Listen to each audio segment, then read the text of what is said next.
If you want to attract beautiful women, you have to make them uncomfortable. And this goes against everything that most of you have learned throughout your entire lives. The idea we're given is to be chivalrous and polite and nice and borderline neutered, to be honest, to make a girl comfortable, right? For her to be at ease around you. But comfort lacks tension. Comfort is not intriguing. It's not sexy. It's not exciting. It's boring. It's predictable. And you have to step into women's shoes for a second. As a guy, there's already some tension because you don't know if you can get any particular woman or not. But imagine you're interacting with someone who's not so attractive. Think throughout your history, hopefully, unless you're really rough, you've had girls that, you didn't think they were very attractive, but they really wanted you. They really liked you. They were really attracted to you, but you knew it. You knew you could have them any second, right? You knew if you said, hey, want to be my girlfriend? They'd be like, yeah, there's no tension there, right? It's boring. It's actually clingy. It's uncomfortable. It's needy. And that's what most men do with women, is you come across in a way that makes her think, I know I can have this guy. And there's no excitement there. It's boring and it lacks tension. When you think like women, not literal porn, but what women excites them, think like The Vampire Diaries or think rom-coms, what is always the dynamic? Oh, Edward wants me, but he can't have me because he's a vampire, so we can't be together. But it turns out it's actually okay because I'll be a vampire. And it goes up, back and forth. Oh, but actually, I want Jacob. But Jacob's a criminal. But I like the fact that he's a criminal. It goes back and forth. Will they, won't they? Right? I want him, but maybe he doesn't want me. Oh, he does want me. And there's always an obstacle. And that's the underlying dynamic that is, catnip for women. That is what women obsess with. That's the dynamic that captures their attention. And you have to understand there's a number of reasons why this actually makes sense.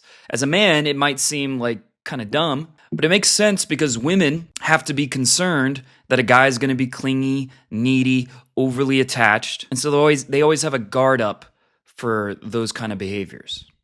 They're prepared to reject guys who act like that. But whenever a guy, and look, if you see a guy who seems really cool and who's good with women, they almost always will tease their girlfriend, make fun of her, not take her too seriously. That's what you'll see. And there's a reason for that, because it shows that you're not going to have those red flag unattractive qualities. It's a way of showing that you're not going to be needy and weird. It actually, ironically, lets her trust you more. Think about that. It allows her to trust you more by being hot and cold, by making her think you might not like her, that you're willing to walk away. And it gives her something to pursue. Whatever is abundant has low value. If you're in the first world, water, no value, right? Very, very cheap. But all of a sudden, you're in a village in Africa where there's no water for 10 miles, it becomes valuable as gold because it's scarce. And so for women, sex in general, it's abundant. They don't really care about it that much because they can get it whenever they want. As the average man, you're like, ooh, sex is very valuable, very exciting because it's not easily accessible. But there's another level. And sex with a man who has high status, who has options, who is desirable to other women, that is a scarce resource. And so when you're interacting with a girl, she should feel, based on your behaviors, you're not just saying, I have options with other women, by the way. Not like that. You show her, you make her feel through the subtext that you have options. And so teasing a girl is a very easy way to do that. And it can just be disagreeing, right? She says she's from LA. I hate LA. There's nothing clever or complicated about that, but it shows that you have some level of standards, that you're not just going to agree with anything she says to make her like you, right? Or if she says her job, she says, I don't know, she says she's a nurse. Oh, a nurse, okay. It was nice meeting you. And then you pretend to walk away. Now, obviously you go back, but you make her think, you give her the feeling that you're willing to walk away. Or another one is just say interesting. right? Anything she says, her job, where she's from, something she's interested in, interesting in a challenging kind of tonality. And that gives her the feeling that you are willing to walk away, that you have other options, because the only reason you would be willing to walk away is that you're not desperate for sex. And if you're not desperate for sex, other women must be into you, or you can get other women without it being a big deal. And so most men are so scarce in terms of their options with women that as soon as they get the slightest bit of positive attention, they're all on. They're all in. They agree with everything the girl says. They're super nice, super positive, super agreeable. And to some degree, those qualities can be attractive, but they quickly become exhausting, overwhelming, annoying. And so part of, the mating dance, mating ritual, for men, it's just, oh, she's got nice tits, okay. That's why like among gay men, they'll just have sex with anyone, right? Like it's very common for men to have sex with hundreds and hundreds of men. That's normal. You just download the dating app and meet up or whatever. But for women, lesbians, they tend to have only 3 partners in their entire lifetime on average, because for them, it's completely different. For them, desire is more, and this is annoying, but it's more complicated. There's more factors involved. There's more things. There's a book called Why Women Have Sex, which is by David Buss, a very famed evolutionary psychologist, a legit scientist, as far as psychology goes at least. And it talks about over 100 different reasons why women have sex. Some of them are jealousy. Some of them are just horniness. Some of them are to be, to reward a behavior. There's a million. Well, there's over 100. There are many different reasons. And for women, sexual tension isn't just like men where it's, oh, physical attraction is there, let's do it. For some women it is, but it's rare. For most, it takes more than that.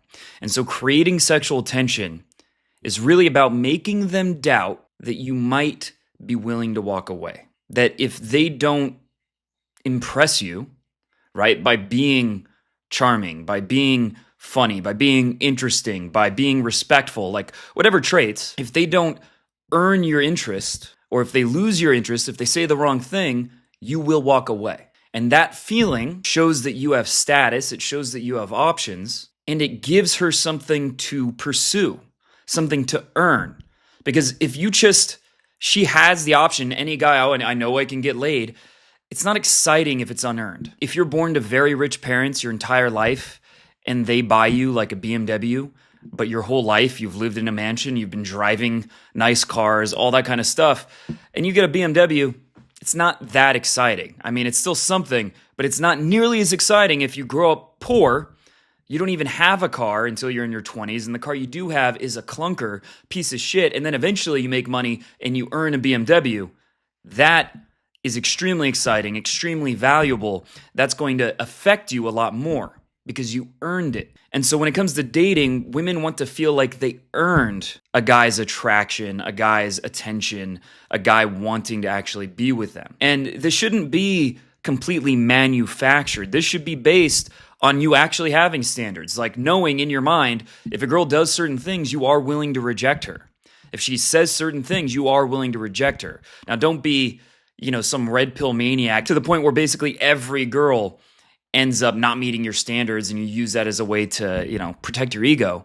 But there should be some of the time when you meet a girl, you find her attractive, but then you end up deciding you don't want to date her because of something she said or did. Like as a recent example, there was a girl, we were making out, it was going well, and then she was going to come home with me, but she literally asked her friends for permission. Like, to me, that's just wild, very, very, it's common, but the way she went about it was just like, can I do this? Do I have permission? Am I allowed? And to me, that's, I just didn't want to. So I just left, right? So that's an example. It's just, there are things that you're just not into and you're willing to move on and find someone else. And that is part of what creates this effect, but it's also generally the attitude of seeing yourself as the buyer, not the seller. Like you're deciding, do I want, like there's a lot of attractive women, do I want this model, this product? I know it doesn't sound great, but it's just a metaphor. Do I want this one Does it have the qualities I'm looking for? It seems nice on the surface, but does it have, if it's a computer, does it have enough RAM? Does it have a video card? Does it have the right, features? And if not, you're willing to move on and find a different one. But what most guys do is they act like the seller. And it doesn't matter who's trying to buy the product. It doesn't matter anything about them as long as you can get the sale. You get a commission no matter what. It's a win no matter what. You're desperate to get the sale. So you'll do anything to get that sale. And that mentality kills sexual tension. It makes you basically seem low status, low value, and desperate. That's why it's important to create tension. So before we wrap up, I'll give a few examples. One is, like I said, teasing, being disagreeable, fake false takeaways. Those are all examples.